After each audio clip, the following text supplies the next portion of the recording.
Pratiquer l'hébreu autrement, exclusivement entre jeunes, c'est la promesse que fait Sababa.Paris, un ulpan original créé par Elsa et Naomi, deux jeunes femmes pleines d'ambition qui sont avec nous en studio. Bonjour. Bonjour Ilana. Merci d'être avec nous sur Radio J. Alors Sababa.Paris sur Instagram, on peut vous y retrouver. C'est la pratique unique de l'hébreu entre jeunes, autour de jeux, de conversations, de contenu. On va en parler à la fois pour débutants et pour moins débutants.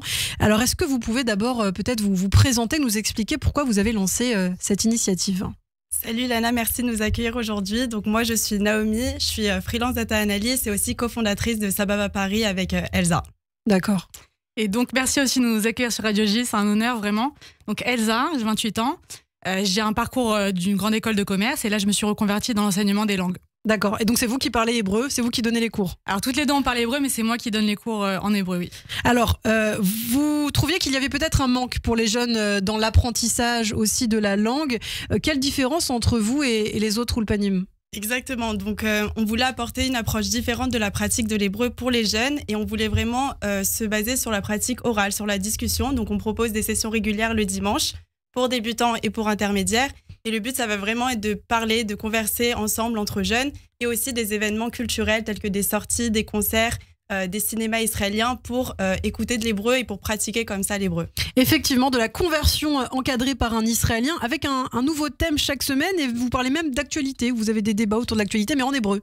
Enfin, c'est vous tentez, en tout cas. Exactement, on est très informel dans nos sessions. On aime parler de sessions et pas de cours justement parce que on n'aime pas suivre un thème et aller de grammaire, en vocabulaire, etc. Dans une session, on va vraiment travailler la totalité de l'hébreu, que ce soit en termes de temps, en termes de grammaire, en termes de vocabulaire, et ça va être vraiment par thème et sur des sujets aussi variés que l'actualité ou le cinéma, par exemple. Oui, et chaque semaine, j'ai pu lire, vous traduisez aussi le refrain d'une chanson. C'est ça, exactement. Original. On est assez actifs sur Instagram, en effet. Ouais. Alors, Sababa.Paris, pourquoi Sababa?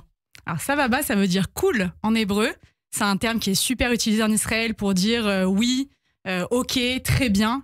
Et donc, on a trouvé le concept assez sympa qui s'accordait bien avec nos cours, justement. Ouais.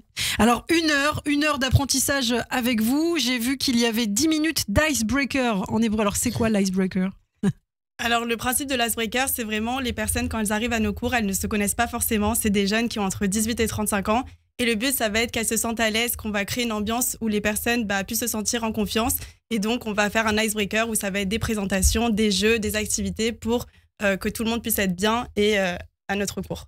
Effectivement, donc se connaître, discuter, débattre autour d'un thème d'actualité, vous l'avez dit, apprendre de nouveaux mots et dans une ambiance décontractée. Donc ça se passe le dimanche soir? Alors c'est tous les dimanches à partir de 17h pour la session débutante et 18h15 intermédiaire, c'est dans Paris, c'est dans le 6e arrondissement. Et aussi, une fois par mois, on propose des rencontres avec des Israéliens autour d'un verre. Dans un bar en général et c'est donc une fois par mois le dimanche aussi. Alors qui peut participer? Parce que vous avez dit c'est des jeunes, c'est quoi la tranche d'âge? Alors on ouvre aux 18, 35, 36 ans. Il faut savoir qu'il n'y a pas que des juifs qui viennent chez nous. Tout le monde est la bienvenue, c'est notamment des gens qui veulent pratiquer l'hébreu et se renforcer en termes de connexion autour d'Israël. C'est ça. Et donc ce sont des sessions aussi sans engagement, donc on peut venir quand on veut. Hein. Exactement, c'est un vrai plus. Et d'ailleurs, à chaque session, on a toujours au moins une nouvelle personne, ce qui est assez incroyable en 5 mois. Et ça, chaque semaine. Donc voilà, c'est sans engagement à l'année et tous les dimanches. Et justement, c'est ça le principe du thème. À chaque dimanche, un nouveau thème pour que les personnes puissent venir. Alors là, par exemple, ce dimanche, ce sera quoi le thème?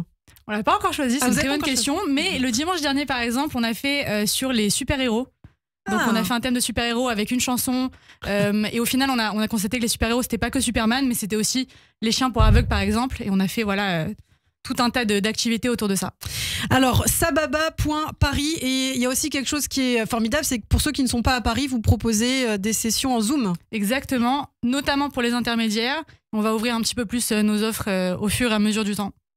Alors, vous organisez également des choses, notamment pour Yom HaZikaron. Vous êtes associé avec l'Agence Juive et le Keren HaYesod. Alors, c'est quoi exactement l'événement? Alors, l'événement, cette année, encore plus que d'habitude, du fait de la guerre, ça va être de commémorer Yom HaZikaron. Souvent, en France, on commémore davantage Yom Ha'atzmaut et peu Yom HaZikaron. Là, on va vraiment souligner cet événement. Et ça va être inter-association, c'est-à-dire qu'on va avoir non seulement Sababa Paris, l'Agence Juive, le Keren HaYesod, mais aussi toutes les associations et mouvements de jeunesse en France. Et on va avoir plusieurs ateliers justement pour approcher ce jour-là, ainsi qu'une minute de silence et Sharim Vezochim, donc on chante pour se souvenir.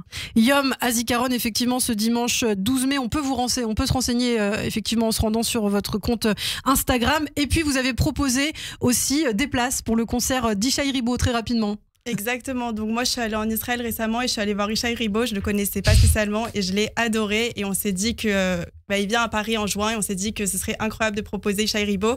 Et aussi ce qu'on va faire autour de ça va être une session spéciale préparation du concert Ishai Ribo pour traduire ses chansons et justement pratiquer l'hébreu et s'améliorer. Eh bien, merci beaucoup. Tous les renseignements à prendre sur votre compte Instagram sababa.paris. Pour l'instant, pas de site internet, hein. Non. Que Instagram. Eh bien, on peut vous contacter, vous envoyer un message. J'imagine que vous êtes très rapide. Merci beaucoup, Naomi et Elsa. Sababa.paris. On aura l'occasion de se reparler très bientôt sur Radio J.